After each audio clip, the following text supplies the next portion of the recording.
के फनकार।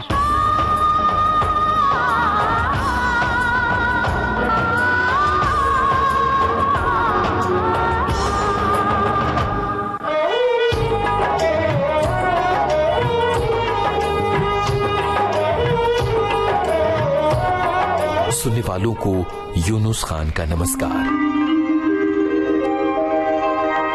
जिंदगी के सफर में गुजर जाते हैं जो मकाम, वो फिर नहीं आते, वो फिर नहीं आते। सन 1947 भारत का विभाजन हो रहा था। एक प्रोडक्शन कंपनी में काम करने वाला एक प्रोडक्शन मैनेजर लाहौर से मुंबई की तरफ रवाना हो रहा था। जाने माने शायर कतील शिफाई उसके दोस्तों में से एक थे। दो दोस्त जुदा हो रहे थे और शायर दोस्त ने अपने फिल्मी दोस्त से विदा लेते हुए उसे एक शेर उपहार में दिया। कतील शिफाई ने एक पर्ची पर लिख कर दिया था, उड़ते उड़ते आस का पंछी दूर उफक में डूब गया, रोते रोते बैठ गई आवाज किसी हरजाई की। ये पर्ची उस लड़के ने संभाल कर रख ली। देश के विभाजन के वक्त लाहौर से मुंबई आने वाला वो प्रोडक्शन मैनेजर था जे ओम प्रकाश। जे ओम प्रकाश आगे चलकर फिल्मी दुनिया के एक बड़े निर्माता और निर्देशक बने। उन्होंने एक से बढ़कर एक फिल्में बनाई।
जे ओम प्रकाश का जन्म 24 जनवरी 1927 को सियालकोट पंजाब में हुआ था।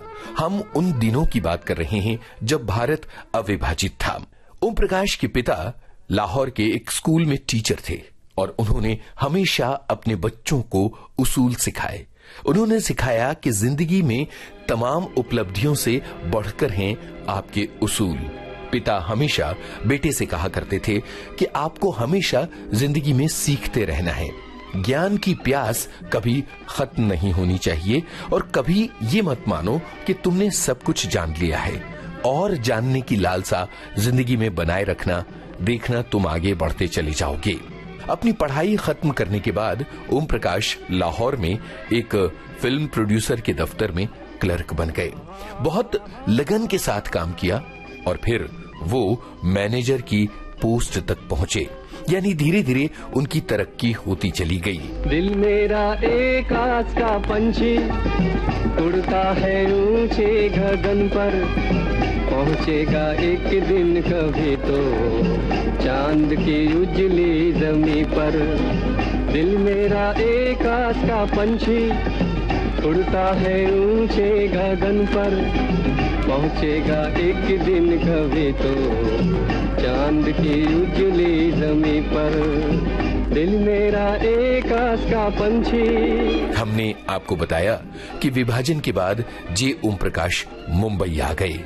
ये वो दिन थे जब उनकी जिंदगी का संघर्ष चल रहा था। संघर्ष के इन दिनों की रातें जे ओम प्रकाश लोकल ट्रेनों में सोकर बिताते थे। दादर से ट्रेन में बैठते, ट्रेन कल्याण तक जाती और फिर दादर वापस आती। जे ओम प्रकाश उस ट्रेन में ऊँघते रहते। जब पुलिस वाले देख लेते तो भगा देते थे, उतार देते थे। मुसाफिर थे जे ओम प्रकाश, चलते चले जाते थे लोकल ट्रेनों में अपनी मुफलिसी के दिनों में। आदमी मुसाफिर है, आता है जाता है, आते जाते रास्ते में यादें छोड़ जाता है। आदमी मुसाफिर है, आता है जाता है, आते जाते रास्ते में यादें छोड़ जाता है। आदमी मुसाफिर है। संघर्ष के इन दिनों में जे ओम प्रकाश को निर्माता निर्देशक मोहन सहगल की कंपनी में काम मिल गया। ये वो दिन थे जब मोहन सहगल न्यू दिल्ली फिल्म बना रहे थे। जे ओम प्रकाश प्रोडक्शन मैनेजर बन गए। मुंबई में अपने शुरुआती दिनों में जे ओम प्रकाश चिंचपोकली नाम के एक इलाके में चौल में रहा करते थे। अभिनेता राजेंद्र कुमार भी उन दिनों में संघर्ष कर रहे थे और वहीं उनके साथ रहा करते थे। दोनों दोस्तों ने एक दूसरे से वादा किया कि जब वो फिल्म उद्योग में बड़ा नाम बन जाएंगे तो एक दूसरे के साथ काम करेंगे। और दिलचस्प बात यह है कि ये वादा पूरा भी हुआ। जे ओम प्रकाश प्रोडक्शन मैनेजर के तौर पर लगातार काम करते रहे और उन्होंने फिल्मी दुनिया में फिल्में बनाने के हर पहलू पर गौर किया, उसे सीखा और उसमें माहिर बन गई। मैं प्यार का दीवाना, सबसे मुझे उल्फत है, हर फूल मेरा दिल है और दिल में मोहब्बत है, मैं प्यार का दीवाना। 60 के दशक का वो जमाना जब जे ओम प्रकाश के भीतर एक सपना पल रहा था और वो सपना था प्रोड्यूसर बनने का सपना।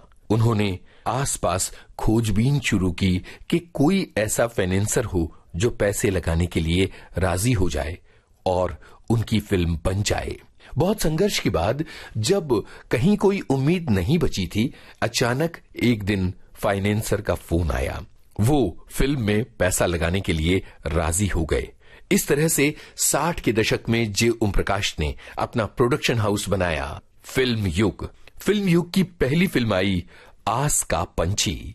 इस फिल्म के हीरो थे वही राजेंद्र कुमार जो चिंचपोकली के संघर्ष के जमाने में जे ओम प्रकाश के साथ रहा करते थे। हीरोइन थी वैजयंती माला, संगीत निर्देशक थे शंकर जयकिशन। मजेदार बात यह है कि इस फिल्म के निर्देशक बनाए गए मोहन कुमार जो मोहन सहगल के असिस्टेंट हुआ करते थे। फिल्म आस का पंछी जबरदस्त हिट रही और एक प्रोड्यूसर के तौर पर जे ओम प्रकाश और फिल्म युग छा गए। धीरे चलाओ जरा, धीरे चलाओ जरा, मुकद्दर की गाड़ी पे हम दो अनाड़ी, ये है नया रास्ता। धीरे कहाँ तक चले हाय, धीरे कहाँ तक चले, जो बेखौफ चलते हैं जीवन सफर में, उनको मिला रास्ता। धीरे चलाओ जरा, धीरे चलाओ जरा, मुकद्दर की गाड़ी पे हम दो अनाड़ी, ये है नया रास्ता। धीरे कहाँ तक चले हाय हाय, धीरे कहाँ तक चले। इसके बाद मोहन कुमार के ही निर्देशन में जे ओम प्रकाश ने अपने प्रोडक्शन हाउस फिल्म युग की दूसरी फिल्म पेश की जिसका नाम था आई मिलन की बेला। ये फिल्म सन 1964 में आई थी। राजेंद्र कुमार और सायरा बानो इस फिल्म के मुख्य कलाकार थे। आहा आई मिलन की बेला देखो आई, बनके फूल हर कली मुस्कुराई हाय हाय। आहा आई मिलन की बेला देखो आई, हाय उनसे नैन मिले मैं शर्माई हाय हाय। आहा आई मिलन की बेला देखो आई, बनके फूल हर कली मुस्कुराई। ओ आहा आई मिलन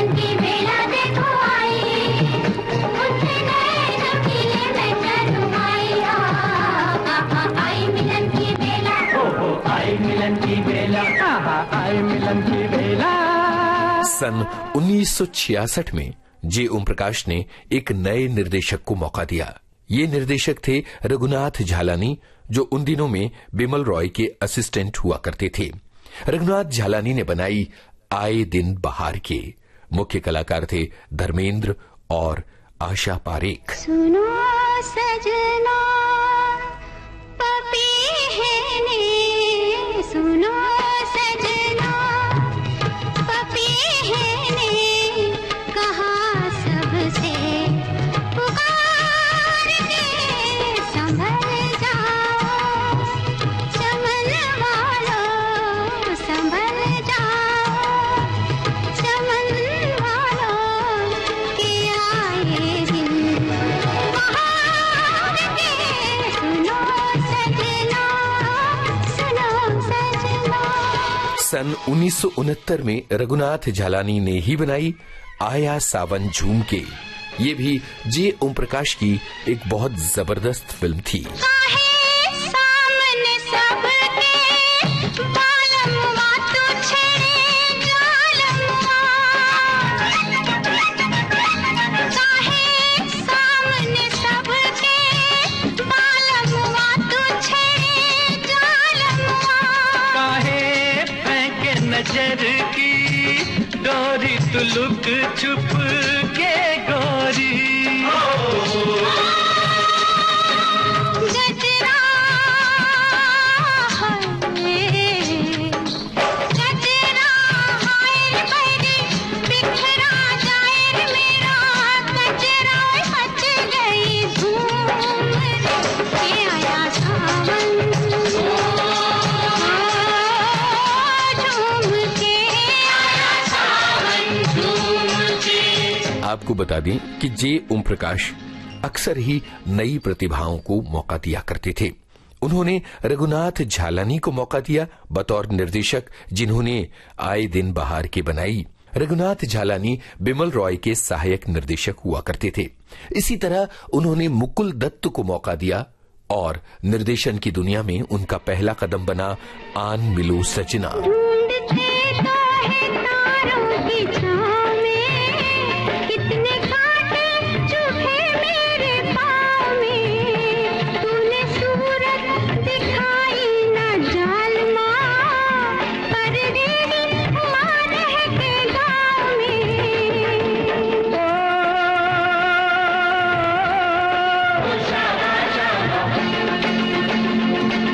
मीत मीत बिन सुना सुना लागे मोरा अंगना, अब आन मिलो सजना, आन मिलो सजना। सचिन भौमिक जाने माने स्क्रिप्ट राइटर हुआ करते थे। उन्हें निर्देशन की दुनिया में मौका दिया जे ओम प्रकाश ने और फिल्म आई राजा रानी। दिलचस्प बात यह है कि जे ओम प्रकाश की फिल्मों के नाम हमेशा अ से हुआ करते थे। ये उनका एक अंधविश्वास था कि अगर वो फिल्मों के नाम अ से रखेंगे तो वो फिल्में ज्यादा चलेंगी। इत्तेफाक ये भी हुआ कि 2 ऐसी फिल्में उन्होंने बनाई जिनके नाम अ से नहीं थे और वो ज्यादा नहीं चली। सचिन भौमिक के निर्देशन वाली राजा रानी और फिल्म भगवान दादा, ये दोनों फिल्में जे ओम प्रकाश के प्रोडक्शन से आई थीं और इनका नाम अ से नहीं था। वैसे अ से फिल्मों के नाम शुरू होने की कहानी भी बड़ी दिलचस्प है। इस कहानी का ताल्लुक उसी घटना से है जो हमने इस कार्यक्रम की शुरुआत में आपको बताई थी। सन 1947 में जब भारत का विभाजन हो रहा था, तब जे ओम प्रकाश के दोस्त मशहूर शायर कतील शिफाई ने जुदा होते हुए एक पर्ची पर एक शेर लिखकर दिया था जे ओम प्रकाश को। कतील शिफाई ने यह कहा था कि तुम चाहो तो इस शेर का इस्तेमाल आगे चलकर अपनी फिल्मों के लिए कर लेना।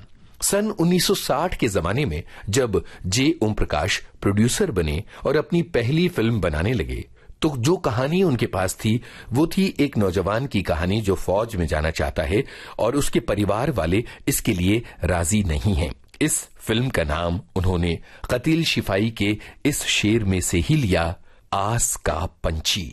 आगे चलकर कतील शिपाही ने जे ओम प्रकाश को चिट्ठी लिखी और कहा, देखा मेरा शेर तुम्हारे कितने काम आया। कभी मंजिल भी मिल जाएगी, अभी तो हर आस बाकी है, उम्मीदों पर नौ बहारें हैं, जहाँ तक ये सांस बाकी है। कभी मंजिल भी मिल जाएगी, अभी तो हर आस बाकी है, उम्मीदों पर नौ बहारें हैं, जहाँ तक ये सांस बाकी है। पूरी होगी हर तमन्ना, छू लूंगा आसमां को बढ़कर, राही तो रुक ना सकेगा दुनिया के रास्तों पे चलकर।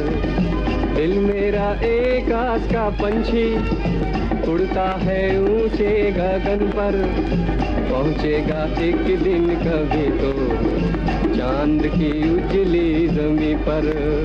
दिल मेरा एक आस का। जे ओम प्रकाश फिल्मी दुनिया में पूरी तरह से डूब जाना चाहते थे, यानी फिल्म बनाने के हर पहलू पर जुनून की हद तक उनका ध्यान था। चूंकि वे फिल्में प्रोड्यूस कर रहे थे, इसलिए उनकी रचनात्मक प्यास अभी भी पूरी तरह से नहीं बुझ रही थी और इसके लिए उन्होंने निर्देशक बनने की ठानी। सन 1973 में वो निर्देशक बन गए फिल्म आपकी कसम के जरिए। इस फिल्म के मुख्य कलाकार थे राजेश खन्ना, मुमताज और संजीव कुमार। वैसे आपको बता दें, आपकी कसम सन 1970 में आई के.एस. सेतु माधवन की फिल्म वज़वे मायम पर आधारित थी, लेकिन ये जे ओम प्रकाश की फिल्मी समझ थी कि उन्होंने मूल मलयालम फिल्म के अंत को बदल दिया। मूल मलयालम फिल्म में पति और पत्नी दोनों ही समाप्त हो जाती हैं, लेकिन जे ओम प्रकाश ने फिल्म आपकी कसम का अंत कुछ इस तरह से रखा कि पति पत्नी के कदमों में अपना दम तोड़ता है और इस तरह से वो अपना प्रायश्चित करता है। आँख धोखा है, क्या भरोसा है, आँख धोखा है, क्या भरोसा है। सुनो दोस्त तो शब्द दोस्ती का दुश्मन है, अपने दिल में इसे घर बनाने न दो, कल तड़पना पड़े याद में जिंदगी, रोक लो रूठ कर उनको जाने न दो, बाद में प्यार के चाहे भेजो हजारों सलाम, वो फिर नहीं आते, वो फिर नहीं आते। जाने माने निर्माता निर्देशक B.R. चोपड़ा ने आपकी कसम को देखकर ये कहा था कि ये फिल्म किसी नए नवेले निर्देशक का काम नहीं लगती, बल्कि एक बहुत पके हुए और समझदार निर्देशक का काम लगती है। जे ओम प्रकाश ने इसके बाद बनाई आंखों आंखों में। आंखों आंखों में बात होने दो, हाँ मुझको अपनी बाहों में सोने दो, शादी हो जाने दो, शादी हो जाएगी, पहले मीठे सपनों में खोने दो, नाना आंखों आंखों में बात होने दो, मुझको अपनी बाहों में सोने दो, शादी हो जाने दो, शादी हो जाएगी, पहले मीठे सपनों में खोने दो, नाची आंखों आंखों में बात होने दो। फिल्म युग हमेशा अपनी सामाजिक फिल्मों के लिए जाना जाने वाला फिल्म बैनर रहा। उन्होंने ऐसी फिल्में बनाई जो परिवार के साथ देखी जा सकें या जिनमें कोई सामाजिक पहलू हो। जे ओम प्रकाश ने इस तरह से मनोरंजक और खुशनुमा फिल्में बनाने वाले एक निर्माता निर्देशक के तौर पर अपना नाम स्थापित कर लिया था। सन 1975 में उन्होंने निर्देशन किया फिल्म आक्रमण का। सन 1975 जे ओम प्रकाश के करियर का एक बहुत महत्वपूर्ण साल बन गया, जब उन्होंने कमलेश्वर की कहानी पर गुलजार के निर्देशन वाली फिल्म प्रोड्यूस की आंधी। तुम आ गए, प्रकाश के करियर का एक बहुत महत्वपूर्ण साल बन गया, जब उन्होंने कमलेश्वर की कहानी पर गुलजार के निर्देशन वाली फिल्म प्रोड्यूस की आंधी। तुम आ गए हो, नूर आ गया है हो, नूर आ गया है, नहीं तो चरागों से लौ जा रही थी। जीने की तुमसे वजह मिल गई है, बड़ी बेवजह जिंदगी जा रही है। तुम आ गए हो, नूर आ गया है। इस फिल्म के मुख्य कलाकार थे सुचित्रा सेन और संजीव कुमार। सन 1977 में जे ओम प्रकाश ने फिल्म अपनापन का निर्माण और निर्देशन किया। दिलचस्प बात यह है कि जे ओम प्रकाश ने बाहर की कई फिल्मों का निर्देशन किया, यानी ऐसी फिल्में जिन्हें उन्होंने प्रोड्यूस नहीं किया था। ऐसी ही एक फिल्म थी सन 1977 में आई आशिक हूं बहारों का। सन 1981 में आई फिल्म आसपास के निर्देशक जे ओम प्रकाश ही थे। इस फिल्म की एक खासियत आपको बता दें, मशहूर गायक मोहम्मद रफी 31 जुलाई 1980 को इस फानी दुनिया को अलविदा कहकर चले गए थे। उनका जो आखिरी गाना रिकॉर्ड किया गया था वो फिल्म आसपास के लिए ही किया गया था। सन 1980 में जे ओम प्रकाश ने बनाई अपनी जबरदस्त कामयाब फिल्म आशा। आशाओं के सावन में, आशाओं के सावन में, उमंगों की बहार में, तुम मुझको ढूंढो मैं खो जाऊं वन में, उमंगों की बहार में, तुम मुझको ढूंढो मैं खो जाऊं प्यार में, आशाओं के प्यार में, आशाओं के सावन में, उमंगों की बहार में, तुम मुझको ढूंढो मैं खो जाऊं प्यार में। आशाओं के सावन में। सन 1982 में अपना बना लो। सन 1983 में आई अर्पण। 1985 में आपके साथ। जिंद ले गया वो दिल का जानी, ये कुछ बेजान रह गया। जिंद ले गया वो दिल का जानी, ये कुछ बेजान रह गया। जिंद ले गया। जे ओम प्रकाश ने इस बीच में कई फिल्में बनाई, जिनमें से कुछ बहुत कम चली और कुछ नहीं चली। सन 1993 में उन्होंने अपनी आखिरी फिल्म का निर्देशन किया था, जिसका नाम था आदमी खिलौना है। जे ओम प्रकाश अपने फिल्मी करियर में इम्पा के प्रेसिडेंट रहे। इसके अलावा फिल्म प्रोड्यूसर्स गिल्ड के प्रेसिडेंट भी रहे और फिल्म फेडरेशन ऑफ इंडिया के लिए भी उन्होंने जमकर काम किया। वो फिल्मी दुनिया से रिटायर हो चुके कलाकारों के कल्याण में लगे रहे थे। एक अंधेरा लाख सितारे, एक निराशा लाख सहारे,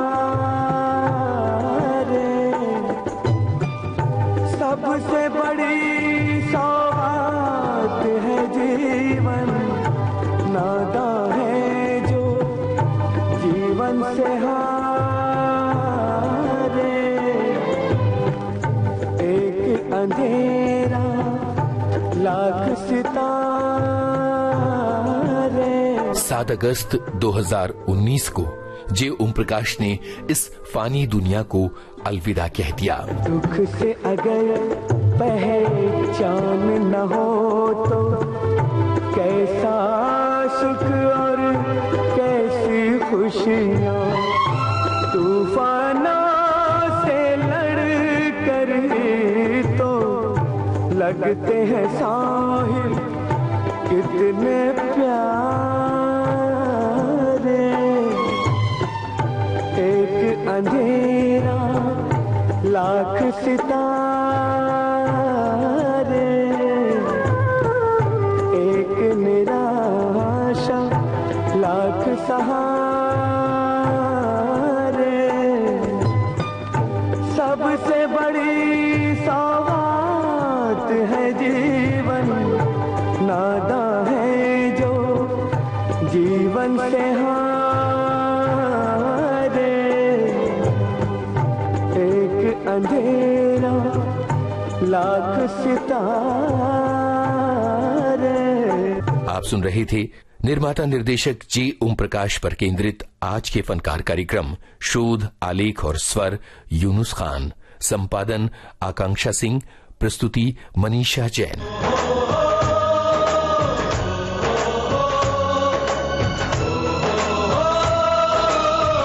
आज के फनकार।